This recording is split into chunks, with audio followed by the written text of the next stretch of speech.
तो एपिसोड के शुरुआत में सुगोंग एमसी को सिस्टम स्पेस के बारे में बताते हुए कहती है, तुम यहाँ पर जब चाहे आकर रेस्ट कर सकते हो। उसके साथ यहाँ पर तुम काफ़ी ज़्यादा इंजॉय भी कर सकते हो और अपने एबिलिटी को भी इम्प्रूव कर सकते हो, क्योंकि ये एबिलिटी आपको सेंटेड से मिलती है।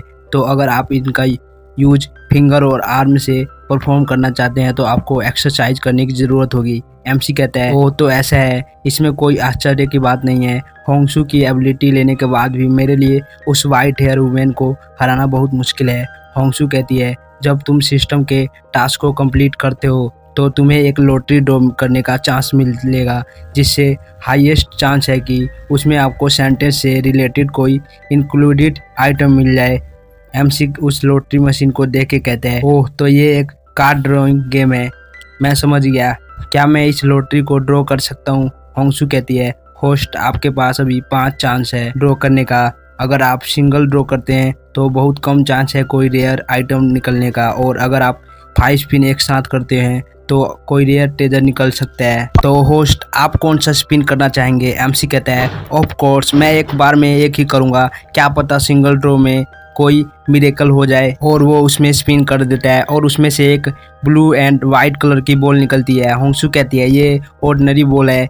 एमसी उस बॉल को खोल के देखता है जो कि पूरी तरह से खाली होती है। वो उसे जमीन पर फेंकते हुए कहता है, ये बेकार सी बॉल निकल गई, मेरा एक चांस बेकार हो गया। सुगोंग कहती है, कभी कभी खाली बॉलों का सामना व्यक्ति से हो जाता है। एमसी कहते हैं, चलो एक बार फिर से घुमाते हैं। लेकिन फिर से एक नॉर्मल बॉल निकलती है, उसमें एक बॉडी पिल होती है। फिर वो तीसरी बार घुमाता है, लेकिन फिर से उसे एक खाली बॉल मिलती है। फिर चौथी बार स्पिन करने पर उसे एक रेयर बॉल निकल जाती है। उसमें 3 कल्टीवेशन मेथड लिखे होते हैं जो कि एमसी के लिए किसी काम के भी नहीं होते। वो कहता है, ये क्या बेकार सी चीज़ें निकल रही हैं, मेरा 4 चांस जा चुका है, ये मेरा लास्ट चांस है। मैं विश्वास नहीं करता कि मेरा इसमें कुछ अच्छा आइटम नहीं निकलेगा, मैं ज़रूर कुछ ना कुछ अच्छा निकाल कर रहूँगा। और हम देखते हैं वो लॉटरी मशीन बहुत ज़्यादा चमकने लगती है। एमसी कहता है, फाइनली लगता है मुझे कुछ अच्छा मिल चुका है। और उसमें से एक लेजेंडरी बॉल निकल के आती है जिसमें सेलेस्टियन इन एसेंस बॉडी होती है। इसे देख एमसी बहुत ज़्यादा खुश हो जाता है और कहता है, फाइनली मुझे एक लेजेंडरी आइटम मिल ही गया। सुगोंग कहती है, कांग्रेचुलेशन होस्ट, आपको असुरा सेक्ट की सेंटेंस होंगशू की फिजिक मिली है। ये इंग एसेंस बॉडी आपकी इन स्पिरिचुअल एनर्जी को बढ़ाता है और इन रिलेटेड किसी भी चीज़ में आपकी समझ को बढ़ा देता है। एमसी कहता है, मैं इस चीज़ का यूज कैसे करूं? तो वो कहती है, ज़्यादा कुछ नहीं, बस इसे आपको खाना है। ये सुन के एमसी शौक होकर कहता है, नहीं मैं इसे बिल्कुल भी नहीं खा सकता। सुगोंग कहती है, होस्ट आपको चिंता करने की कोई ज़रूरत नहीं है, अलग अलग कार्डों के अलग अलग फ्लेवर होते हैं। एग्जाम्पल के लिए mineral water flavour, strawberry flavour, बदबूदार सैंडविच फ्लेवर। एमसी कहता है, जो तुमने लास्ट वाला फ्लेवर बताया है, मैं प्रिटेंड नहीं कर सकता कि मैंने ये नहीं सुना, क्या इस वर्ल्ड में इतना बेकार फ्लेवर भी है? और वो घबराते हुए उसे खा जाता है और कहता है, ये तो मलाई फ्लेवर है। वहीं उसके पूरे शरीर से बहुत ज़्यादा एनर्जी निकल रही होती है। वो कहता है, मुझे ऐसा लग रहा है कि मेरी पूरी बॉडी के अंदर पावर फ्लो कर रही है। फिर वो एक क्रीपी सी स्माइल मारते हुए कहता है, तुम वुमेन, तुमने मुझे बहुत परेशान किया है, बस तुम सिर्फ मेरा इंतज़ार करो, मैं तुमसे अपना बदला लेने जल्दी ही आऊँगा। फिर हमें नेक्स्ट दिन का सीन दिखाया जाता है। हम देखते हैं एक ब्यूटीफुल से जगह को, और वहाँ पर एक दरवाज़ा अपीयर होता है और उसमें से अपना एमसी एक जूस को पीते हुए बाहर निकलता है। बाइचन कहता है, सुगोंग ने मुझे बताया था कि मुझे यहाँ से सेक्ट तक जाने के लिए मुझे काफ़ी ज़्यादा स्टेबल नहीं करना पड़ेगा, मैं जल्दी वहाँ पर पहुँच जाऊँगा। लेकिन इस मैप में कुछ और ही नज़र आ रहा है, इसे मैप में तो काफी बड़ा रास्ता नजर आ रहा है। मुझे पहले सिटी में वापस लौटने की जरूरत है और मुझे वहां पर पहुंचने में कम से कम 3 दिन लग जाएंगे। फिर हमें हुई सिटी का सीन दिखाया जाता है जहां सभी जगह दीवार पर एमसी की फोटो लगी होती है। वहीं सिटी के गार्ड चिल्लाते हुए बोल रहा होता है, आज मौसम ड्राई है, होली फ्लेमों से सावधान रहे। वहीं एक बंदा छतों पर उछलते हुए भाग रहा होता है।